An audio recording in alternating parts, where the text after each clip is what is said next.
Hey tubes, here's what we're going to do today. It's going to be a little body work. It's just me, the guys are at work, Mike and little racer at work, and little dirt bike is at school.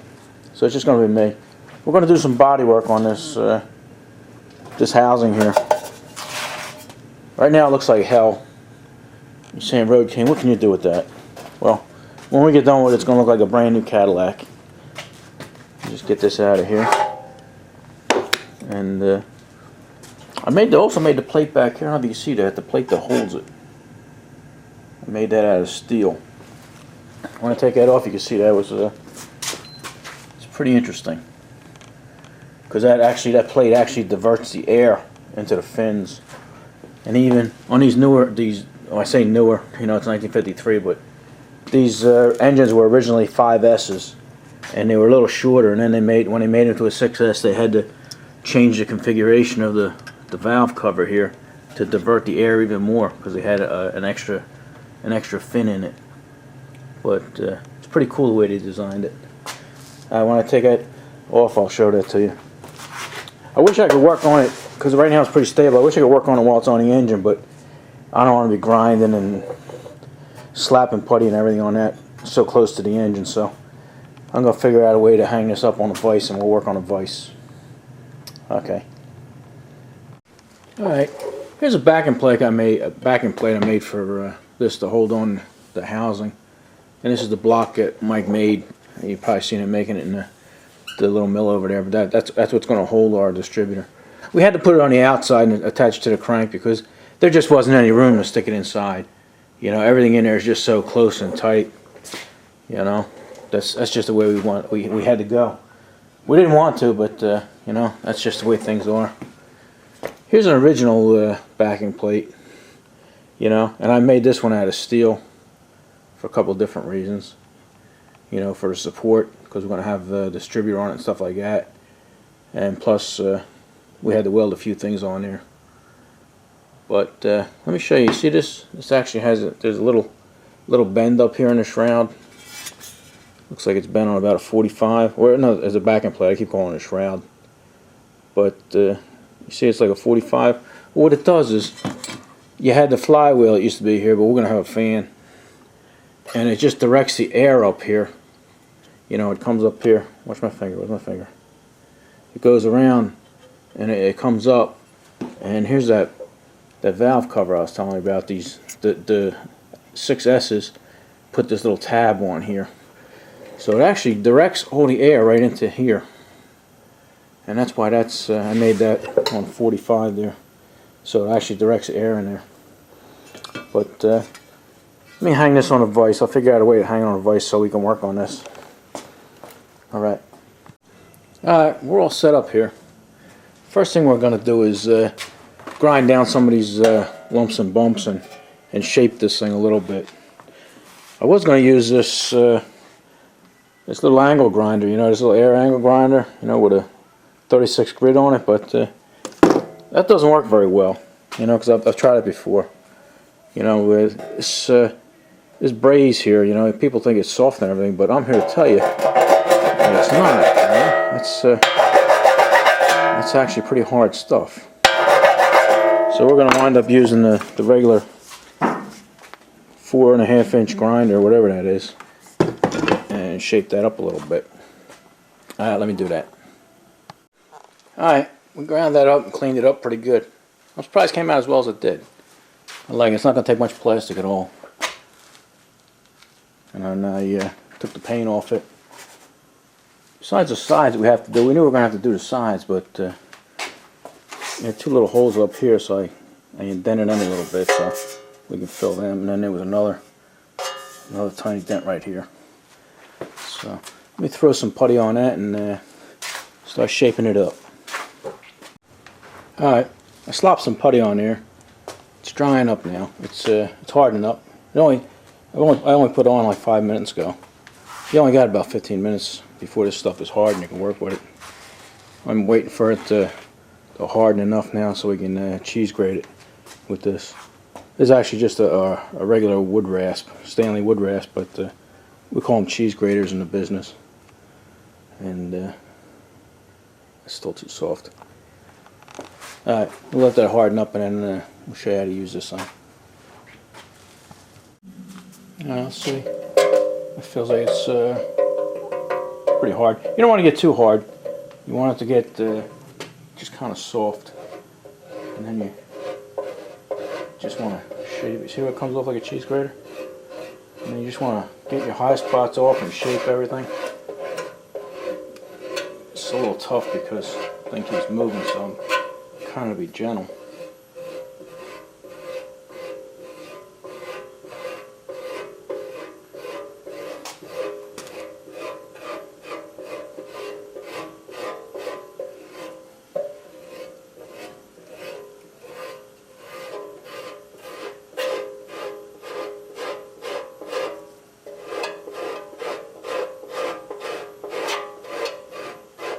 See, if you're doing the side of a car, you want to do it both directions, you know, like that. That way it takes all your high spots off and you're staying pretty level. But like I said, it's just the first coat, so I'm not really messing around too much with it. I know where I want it to be.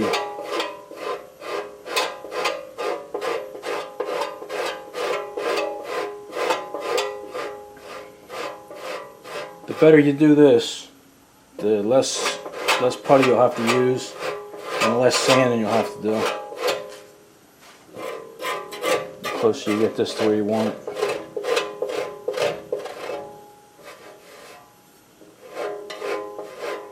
This is where them two holes were at. Okay, let's see what's going on up here.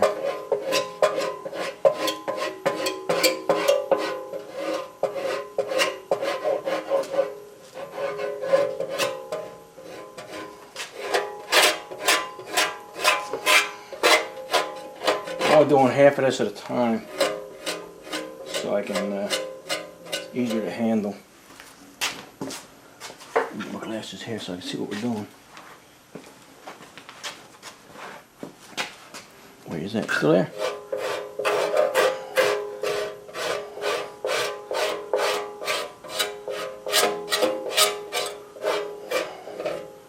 See, you want to get your high spots down like them globs, because that's it'll take a lot of time sanding that.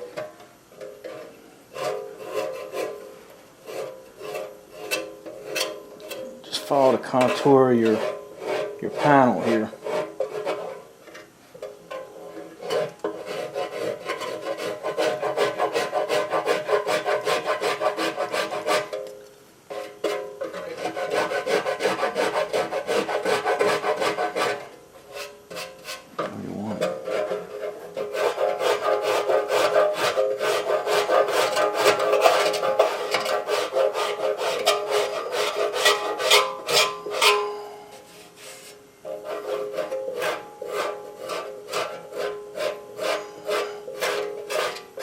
This will tell you where your low spots is and where you're going to need the putty too. See, that's where I had a low spot going from the high side of this panel to the other.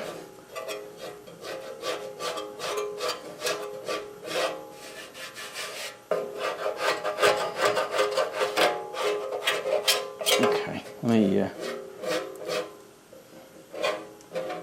me shut these down so I can finish shaping this.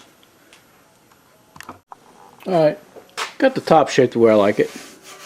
It's a little shallow section right there, but that's okay, because what you do after this, after you fill in all big stuff, see here I still gotta go, I gotta fill in, and like I said, I didn't do the rest of it. I'll do that, you guys don't have to watch that. But then after you get it all cheese grated out and get your shape, then you come back and you just put a real thin coat of putty on the whole thing, and you'll have your shape, and then you'll be ready for sanding. So let me finish gooping this up and grading it down and getting the shape I want, and then we'll show you what the second coat looks like. Alright, I got all the big, most of the damage all flattened out and stuff the way I like it. You can see like in the middle where it's not actually a high spot, it's actually a level spot now, so that's where I want to go down to.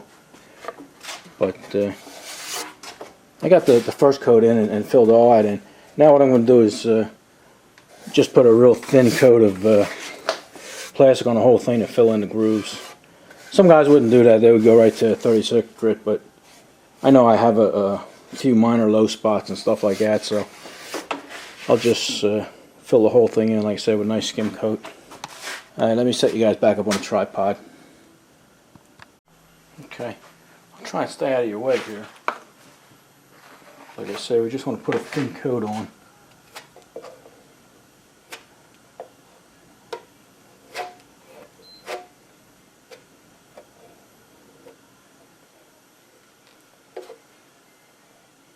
That just fills in the cheese grate marks.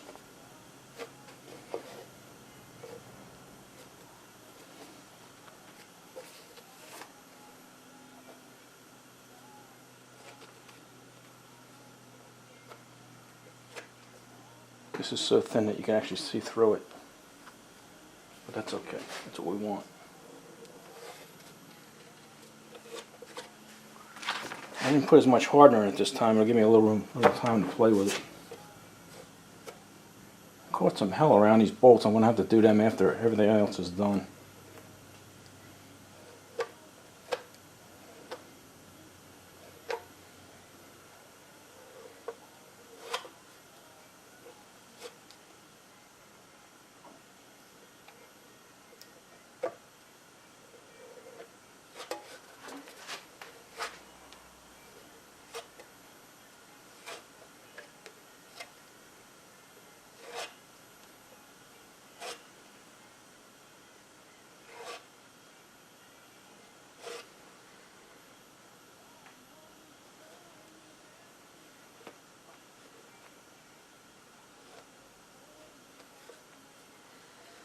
Okay, let me scoot over here. Excuse me.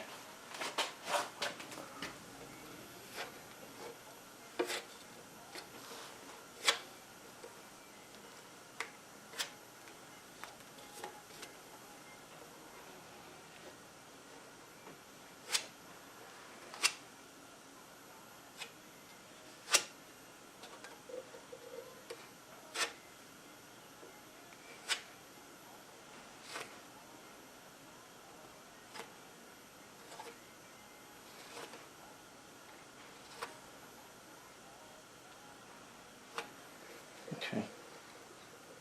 Now, I'll let that harden up, and then we'll get some 36 grit and go to get the sanding on it. Alright. Alright, I'm going to knock this down with some 36 grit, and we'll see where we're at.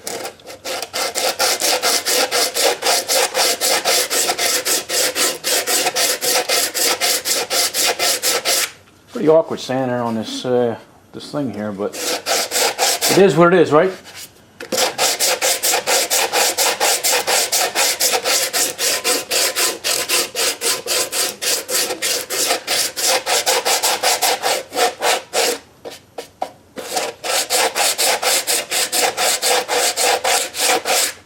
So if you're doing a panel on a car, you want to go in one direction and then go in the other direction like this.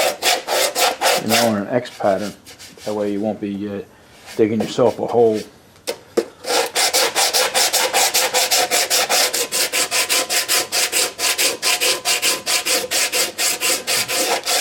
Okay. It's coming out pretty nice. I'm not going to make you watch me do this whole thing, so let me knock that down and then we'll show you what it looks like. Alright, we got all the body work done. I knocked it all down with 36 grit. Then I even hit it with a little 80 just to smooth it out. And I think I'm going to hit it with 220, but I don't think we'll have to put any glazing putty on this because it's really don't have any imperfections, you know, that I can see. But anyway, right now I just have to fix this hole here because that's where the bolt was at. And then right here's a tiny little low spot, but I'll get that.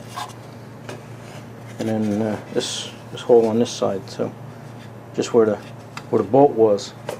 I'll be able to do that, and I think maybe I'll just hit it with a little 220 and put some primer on it, and the filler primer will fill any little scratches or whatever. It really doesn't have to be perfect as far as scratches go because I'm spraying it with this this paint here, this hammer tone paint, and the hammer tone covers a whole lot. You know, you can have a whole lot of mistakes, and you know, it's just so variegated and stuff. You couldn't see them if you tried. So I think that's what we'll do. All right, let me fill in little holes in and then give it a 220 sanding and see what it looks like.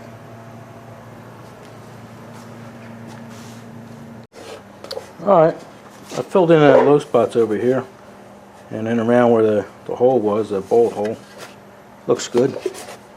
And even over here you had a little slot. I filled that all in too, so that looks good. Like I say, I think it came out so nice, and there's no pinholes, and everything is so smooth. I hit it with the 80 and it took out almost all the sand marks, but I'm going to hit it with 220.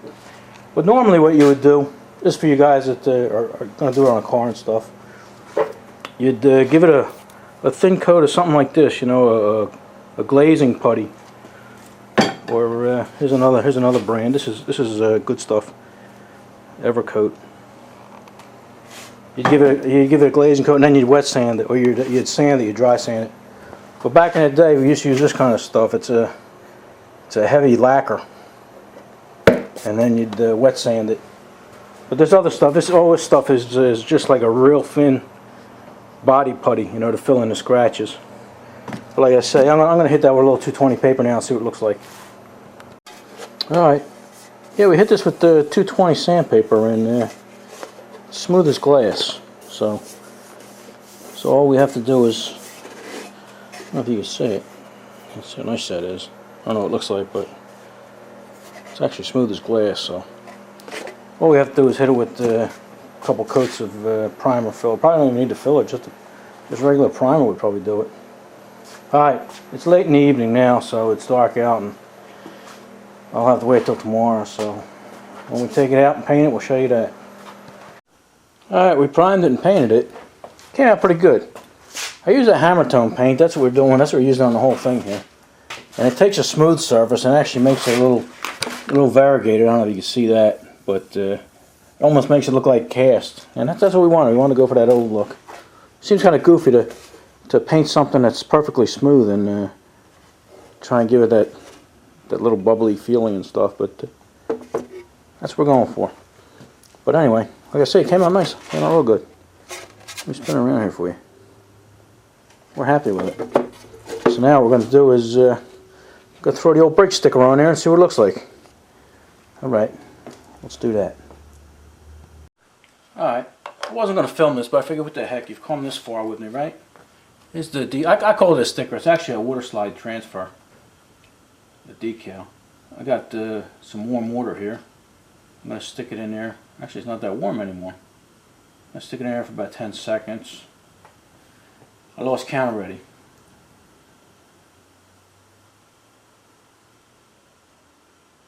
I guess that's about 10, huh? You guys will have a counter right there on the bottom of the video. But I don't have nothing here. Alright. Now, let me get this out the way. And you just want to rub it with your fingers and try and loosen it up.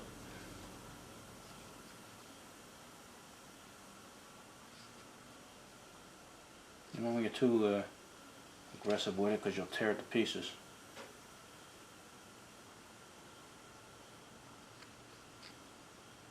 And you don't want to get it too wet because then you lose all the glue on the back.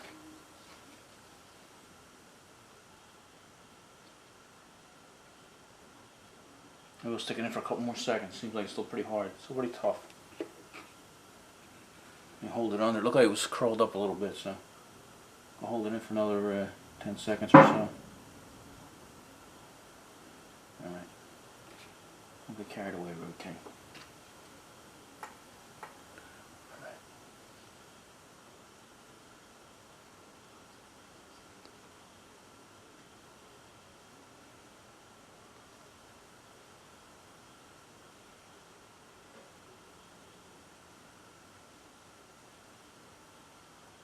Huh. Very strange. Oh, here it goes. I feel some movement.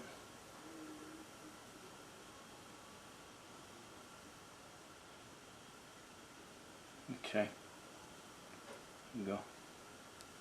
I'm gonna move it up this direction here. I'm gonna put the bottom on first.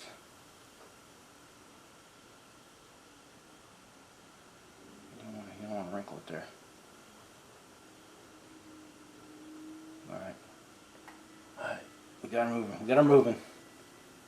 Alright, I'm gonna put it down. I got me marked out here.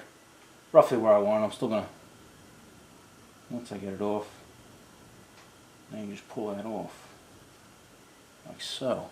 Look at that. And then well, let me see how it looks. Let me take this tape off. That was just a guide.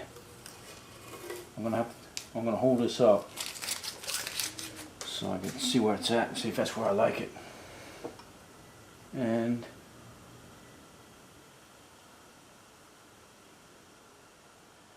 I like it. Now you just want to move. You turn it towards the camera here. Just ease the water out. I thought this would only take us about a minute or so, but probably 2 or 3 minutes and just putting this on, so that's it. There we go, man. Briggs and Stratton. Where you at? I'm liking it.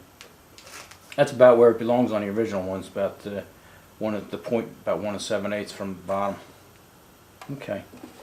All right. I'm gonna cut. Looks good. I love that. I thought that gold and copper wasn't gonna look good together, but it looks dynamite. So I don't know what it looks like. You guys got glare there, don't you? All right. I'm gonna call this a video. So thanks for watching.